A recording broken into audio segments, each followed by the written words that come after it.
Mainland 98.3 FM, the sound of Lagos. Mainland 98.3 FM, the sound of Lagos.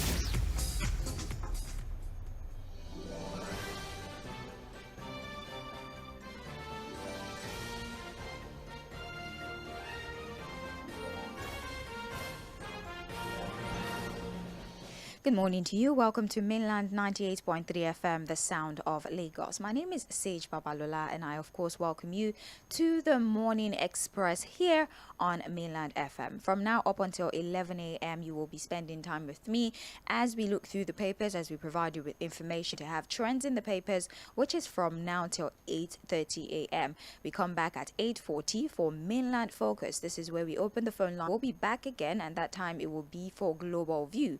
This is where we look through stories, or should I say events, that have taken place in countries beyond Nigeria. And then right after that, we have the news update at 11:30, as said earlier, and at 12 it will be time for the news update. I will be handing over to Daddy Swag for the Lunch Cafe, JᴏɪR Babalola. It's time now for trends in the papers. What we're going to do is look through our dailies and have conversations about the report, about the event, about the scenarios that have played out since yesterday up until this very morning. Analyze these stories, give you information, refer to the Constitution if need be, and basically just try to give you a deeper understanding of these headlines. JᴏɪR Babalola is my name once again. Fuhad Saheed is on standby for analysis. Good morning to you, Fuhad. Hello, Fuhad. Connection. But then whilst we're waiting to get Fuad back on the line, I might as well go on ahead to read to you the headlines that we have. We're going to look through Punch newspaper first of all, and then we're going to go to the Guardian, and finally the Nation newspaper. We have here on the front page of the Punch news. Okay, I think we have Fuad back. Good morning, Fuad. Fuad, can you hear me? Hello? Okay, we're going to see states borrow 46 billion naira from banks to pay salaries. States borrow 46 billion from banks to pay salaries. The writers to this story: Access, Fidelity, Zenith lend state 46 billion naira in 6 months as governors battle poor IGR. Each state governments borrow about 46.17 billion naira from 3 banks to pay salaries between January and June of 2023, and this is according to findings by the Punch. Now, the findings were based on an analysis. Also observed that the states borrowed the most from Access Bank in 6 months, with a record of 42.97 billion naira loan. It was followed by Zenith Bank with 1.78 billion and Fidelity with 1.42 billion. Now, according to the banks, the federal government in 2022, it has also added that the bailout scheme was approved by the federal government to assist state government in settlement of outstanding salaries that was owed to their workers. These funds are going to be disbursed to banks that were nominated by beneficiary states at 2% on lending rates to the beneficiary state at 9%. Okay, I think we have Fuad now. Hello, Fuad.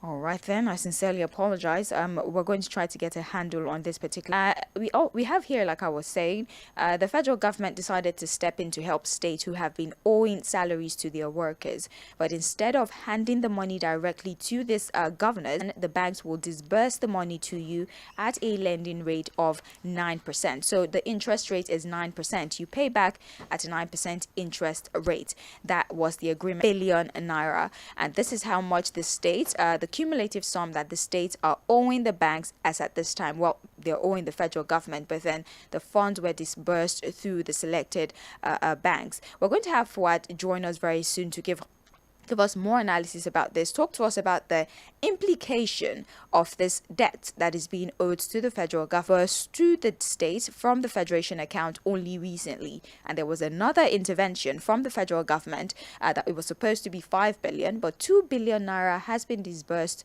to these states to take care of the issues, the financial issues that the states are going through. So with all of the many interventions from the federal government and even from certain international bodies, why exactly are states still owing as much as 46 billion naira in salary to banks because they're using it to pay their workers. Like I said, Fuhad Saheed will be able to give us deeper insight into this particular story when we're able to get him. But that is the foundation of the story. The debt that is being owed by so much, regardless of the other many federal government intervention that has been offered to them over the course of the year and even in the past year. Why do they still owe so much? Restorative files a document today. Chicago University vindicates Tinubu presidency insists. Article files documents today. Now, the presidency on Wednesday have insisted that the academic records released by Chicago State University in the United States had vindicated President Bola Tinubu and confirmed him as an alumnus of the school. The senior special assistant to the president on me presented to the Independent National Electoral Commission before the presidential election by Tinubu was forged in his deposition. Having obtained Tinubu's academic records on the order of an Illinois Chicago court, Atiku, who contested against Tinubu in February presidential election on the platform of the People's Democratic Party, we're back to one of the most contentious issues of last month and by extension this month, the academic records of the president, Asiwaju Bola Ahmed Tinubu, and records of the president. And he has prayed the court to help him with these particular records. Well, lucky for him, the court has granted his request. Wrong with these records, let us analyze it. But then Chicago State University has insisted that President Bola Ahmed Tinubu did attend the university and they recognize him as a past student. Fuad, good morning to you. Want to do it? All right, thank you so much. These things happen, glitches once in a while. Yes, I know, but then I really hope the glitches never happen again. I don't envy you at all. Thank you so much for being here. Thank you for saving me. Thank you for having me. Of course. All right. So I think we can let's start with the story I'm analyzing in the academic records of the president. So the Chicago State University is the same thing. We recognize him as a student, as an alumnus of our university. And now Atiku Abubakar has been told to file his motion today, being Thursday. Let's see what exactly your argument will be now that you have these records. Fuad. Opinion. And like I said to Sandra yesterday, the court of public opinion is a court of sentiment, emotions, selective perception, and sometimes you ask ourselves. And I think I told Sandra yesterday what could have happened as far as this 𝗪𝗪 saga is concerned. And that's what the CSU is saying, that look, we recognize this person as our student. Clerical errors could have led of some typo on some of the documents, and people yesterday say that look, if you misplace your original certificate now, your original school certificate, you may not get a new one. You have to get an affidavit, affidavit or something. And why they don't bother with that? The most important record for them, if a student comes to school, is the transcript. Hey, you remember that? Look, or let us even put it on record. If you're going to go to, because again, the certificate could be anything, but your transcript shows your academic records and all of that. But again, I don't know whether Alhaji Atiku Abubakar and his counsel will be able to prove that there was indeed a case of forgery as far as this certificate saga is concerned. Again, a lot of us that are making commentaries on these things have not even viewed the academic records released to Atiku and his legal team by the CSU. Until you have the view, until you have seen those documents, and if there's one platform that I try as much as possible to stay away from to get factual information, that's to be social media. A lot of things are doctored. There's a lot of misinformation, disinformation that comes from social media. So in case at the Supreme Court, Atiku can file this particular additional document to support it at the Supreme Court. But the reality is that, look, say, if you ask me, and my honest opinion, I think there's a need for a forensic audit of credentials, especially school credentials of our public, of our politicians. Yeah. All of them, because you have too many cases of certificates, questions around their certificate, age, and all of that. I don't know who's going to bail the cat on that, so, to become president or to become governor. So, but again, on this case, I think we have to wait till when Atiku and his legal team gets to the Supreme Court, what they are able to push forward on this particular case, before we can make a reasonable commentary on it, say, if you look, as far as President Bola Ahmed Tinubu is concerned, we recognize him as our student. He was our former student, and also given to you. The discrepancies, if it is fished out by Atiku and his legal team, but honestly, I don't want to go with any of the social media commentary. I'll wait to see what Atiku is able to make of this at the Supreme Court. Now let's double back to the initial story that I took whilst we're trying to get Fuad, and this is the state borrowing 46 billion in 6 months as governors battle poor IGR.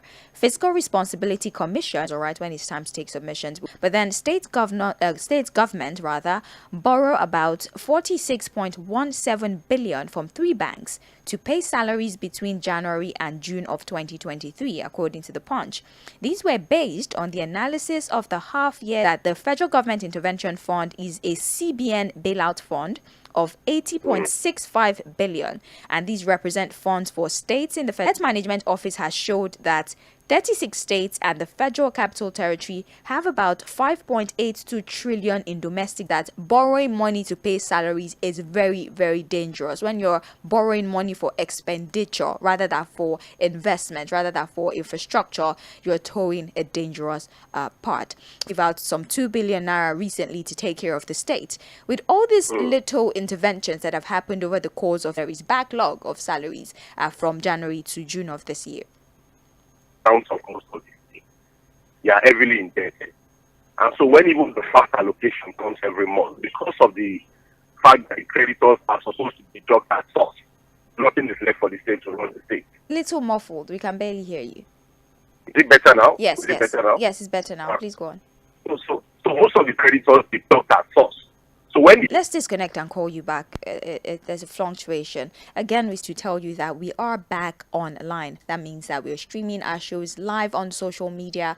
We're on Facebook, we're on YouTube, so you can participate via Facebook and YouTube. And when it's time to take submissions, I will take your submissions on Facebook. Facebook, YouTube is Mainland 98.3 FM, the studio. Fuad, do we have you back now? I'm here. Yes, please go ahead. So when the FAC allocation comes, and then the company salary, I will never forget the story of Osun State under 𝗪𝗪 𝗪𝗪 when he was governor. The state was so in debt 100% of your salary. Another level you get maybe 50%. That was the first time I heard of regulated salary, questions like this. The sad part of this reality is that, look, most of these politicians, business associates of politicians and their political cronies. So in reality, you see, a state that is evident that no matter how broke a state is, they will still take care of themselves. You understand what I say? Yes. They will still run the normal expenses of government, over-bloated expenses of government. They will still do their usual thing, which is to steal public funds.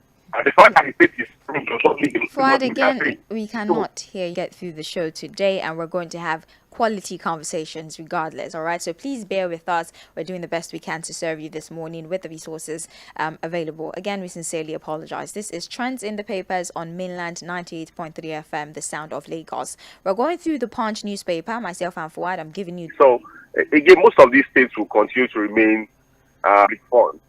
Another thing is that, look, this issue of governors just sitting back, going cap in hand every month for federal allocation without looking inward in their different states as to how they can generate IGR. Because again, if you tell the governors down that, work on IGR and all of that, the first thing that comes to their mind is on how that will give it enough money to be able to do some things without necessarily waiting for federal allocation. If you understand what I'm saying. Yes. But a lot of times you have seen states invest its money into businesses that don't even bring food. I would not also forget that there was a time Tinapa was done. There was a time the free trade zone in Cross River State was done. I visited Cross River State and nothing is practically happening in Tinapa. I think the federal government will still have to give them waivers on some of these debts. Because federal government debts are easy to maybe give them some waivers or probably even forgive them of these debts. Just tell them not to bother to pay. But for banks who are borrowing them money, the banks would recover their money. And it will be deducted as source. So money is back. So the banks are making good business. But unfortunately, the states are suffering from this position. And it will continue so long that we have the same orientation and mentality from our politicians on how to run the state. That's unfortunate. Well, you could get details of this particular story on page 2 also of the Punch newspaper. Now, moving forward, Fuad, I don't have good news. Naira among Africa's worst currencies falls by 40%. This is a report by the World Bank. Now, the Nigerian Naira is among the worst performing currencies in Africa, the World Bank has said. It noted that the currency weakened by nearly 40% against the United States dollar since mid-June devaluation. The Global Bank explained in the report titled Africa's Pulse, an analysis of issues, and the Angola Kwanza are among the worst performing currencies in the region. These currencies have posed some of the scenarios that led to the devaluation and the weakening of the Naira, which is something that we're all aware of. The decision to float the Naira, the harmonization plan for the parallel market and the official market, also the low inflow of headline says. Currently, we have one of the worst performing currencies in Africa at this time. I'm going to ask, how does that make you feel? But I think we know the answer to that.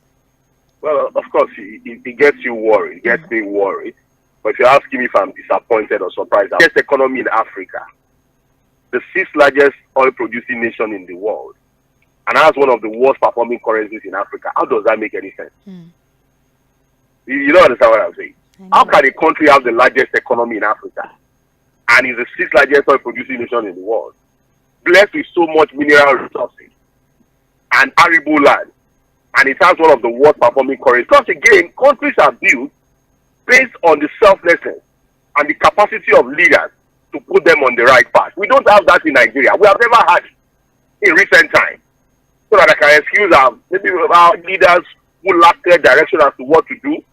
They are not committed to the real things that can put the nation back on track, to becoming a great nation again. And that's just the story of Nigeria at this time. And if you look at what the World Bank report has highlighted, say, the first one is the decision to float the Naira. Yes. The way we've done. I kept saying it that, look, not necessarily because it will solve the problem. And now we have seen it.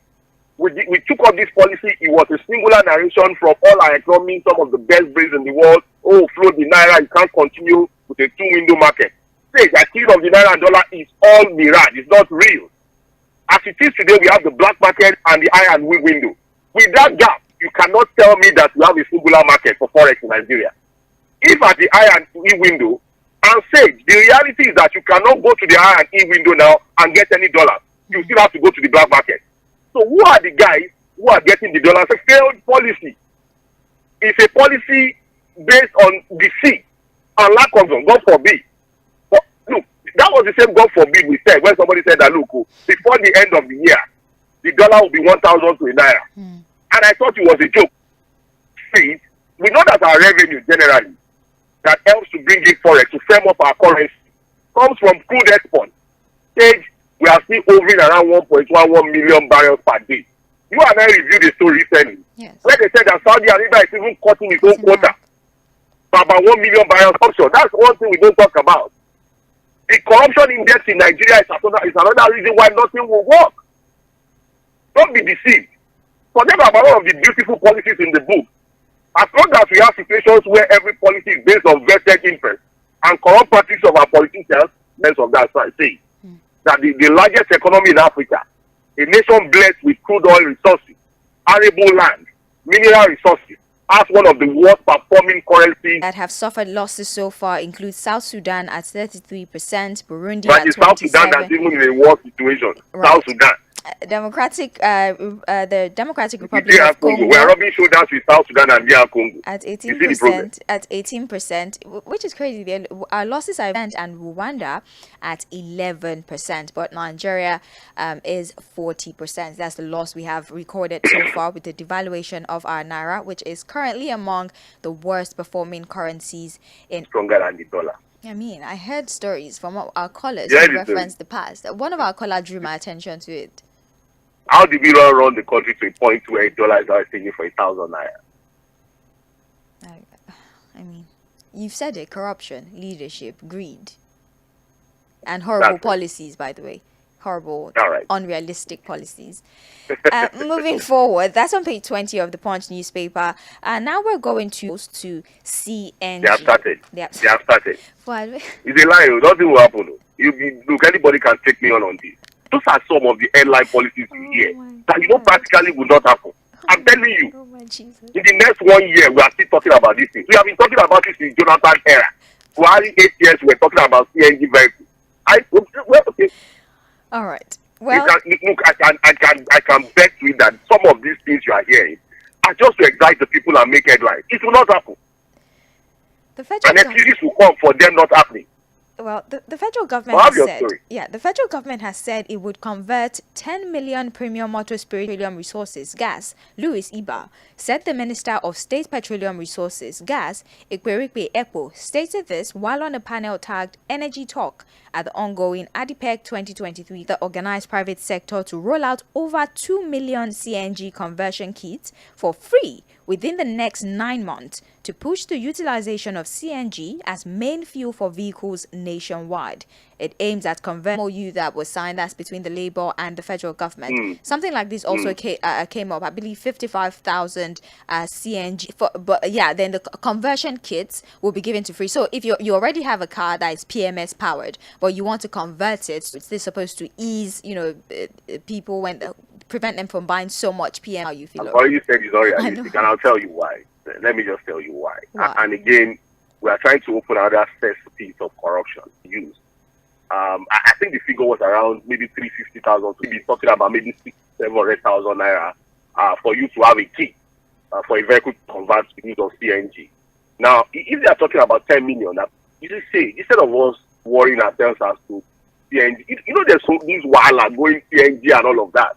See, which can happen naturally. There was a reason our founding fathers used those refineries, those follicles, apart from your OPEC quota that you have to export on a daily basis to sell it. You take it away from the issue of dollars and international market pricing.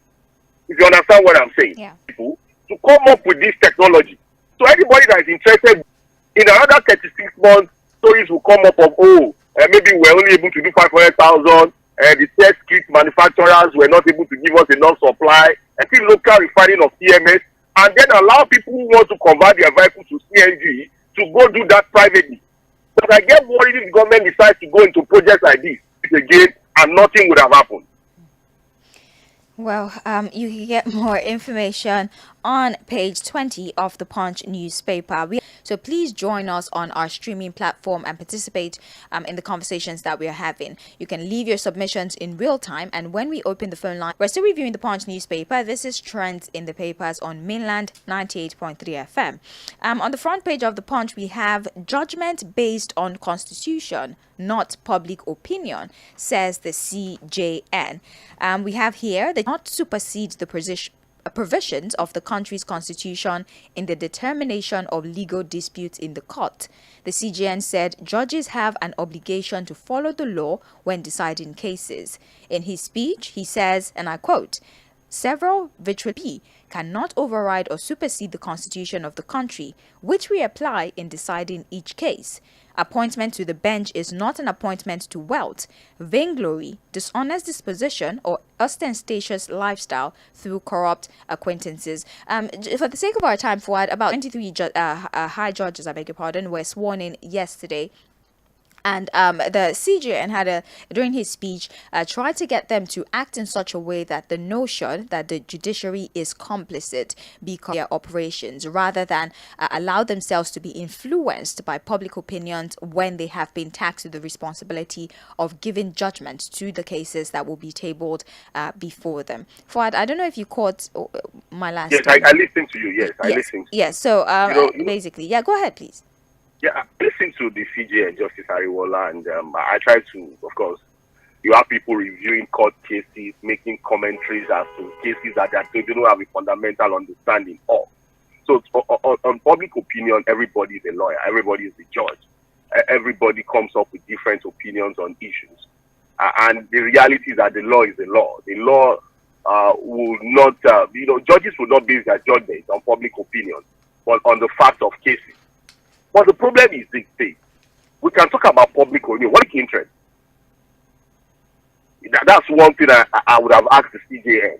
Now the problem is this: say, are we not in a very disturbing situation where election decisions are now the solution to that? Say our vote must start to count, and that's why I keep talking about electoral reform. If we keep up in a situation where every 4 years we conduct flawed elections, and at the end of the day allow the courts to decide winners of elections, then we are not ready for true democracy. The largest democracy in the world, say, is that of India. The records are that about 900 million people vote. 30 million people will vote. And the whole courts are locked down with different electoral litigations because we have a fundamentally flawed electoral process. So yes, I understand what the CJN is saying, that yes, what becomes so disturbed about those kind of decisions. I don't say. Look at Imo State, for example. Up to now, the people of Imo will tell you that they don't understand the legal wisdom of how somebody that became fourth when judgment like that come up. If you understand what I'm saying, somebody that came fourth in an election and it was declared winner by a court. So again, we must go back to the basics, and that is what? Electoral reform. Until we reform the electoral process to the point where elections are held and losers don't even have a reason to go to court, we have not started. We need to reform our electoral process. But the big question again is this. Now, ministerial nominee faints, journalist dies in National Assembly shuttle. Now, the Senate on Wednesday have confirmed the ministerial nomination of Abbas Balarabe from Kaduna State, whose name was forwarded by President Bola Tinubu in replacement for ex-Kaduna Governor Nasir El-Rufai, whose nomination was rejected by the Senate. However, after the screening of Ibrahim, who took the podium to the Senate, he was resuscitated. That is the end of that particular story, and he has been asked by the Senate to go and take care of his health. Unfortunately, the correspondent for Tribune newspaper, Tijani Adeyemi, yes, he died of a cardiac arrest in one of the National Assembly shuttle buses. He was found lifeless when he got to the point he was supposed to highlight. That's unfortunate. Our heart goes out to the family, the Tribune, and all those affected by this unfortunate incident. Maybe they need to focus on their health, because if you remember, even during the presidential election, it was a lot of people told to go and take care of their health. So if you know that you're not fit enough for that position, maybe don't run at all. I agree. We need a situation where, although when it comes to health, it will fail at any point in time. You may be fit today, tomorrow you wake up, you're looking funny, or feeling funny. So, sometimes you can't even, but there are situations where you have to take that decision to step aside. Mr. Balarabe yesterday looked so tired, even while he was being questioned, until he now slumped. He was clear that he should fast and pray to God. So maybe that took a toll on him. But what I would expect that, there's nothing so serious about the screening at the Senate for anybody to deal, I'm sure. So, but again, it is what it is. The only problem for me, which I noticed yesterday, was the fact that, there was no medical response team on ground at the Senate chambers. Actually advised that there should be a medical team on standby. But what I'm saying is that the Senate, the National Assembly, that passed to the National Assembly, that's what they're about. And on page 7 of the Punch newspaper, finally, we're seeing insecurity happening once again. Now we're seeing another 5 students being abducted. Institutions. Now they're abducting students from tertiary institutions. Target, go into schools, abduct. Now these are females. The reports we are getting is that she has now married a step, also abducted in Katsina State. The state of Zamfara to Katsina, to Sokoto State, to Kaduna, and embedded in the northwest. And that's a very big problem, really. Let's use the little time. The newspaper went on ahead to give us a graphical representation of the ploy a single lecturer. You have to draws for greener pastures abroad, thereby putting the future of Nigeria's tertiary of even artisans out of there, highlighting the impact it would have on our education sector. Because again, when you go to university, that the best of them all, I would say, why they would not care. You have private universities to Fred, in the morning, our pace could not review. I will do that. Okay, Fuad, please go on. So, like I was saying, I'm sure they will not bless Nigeria that has the same standard as anything you get abroad. So that has taken care of their own fears and needs. For the honest, if you're doing a particular research on some foreign universities in the US, ball game entirely. As to what you go to the hostels are a completely dirty toilet, dirty environment. So yes. And if you ask the politician now, you know what they will gain. The only thing they can fund is their own greed and selfishness. every other thing that concerns the poor. Right now, like I said, a policy focus. I would read to you some of the headlines that we missed so that you can have enough 88.3 FM.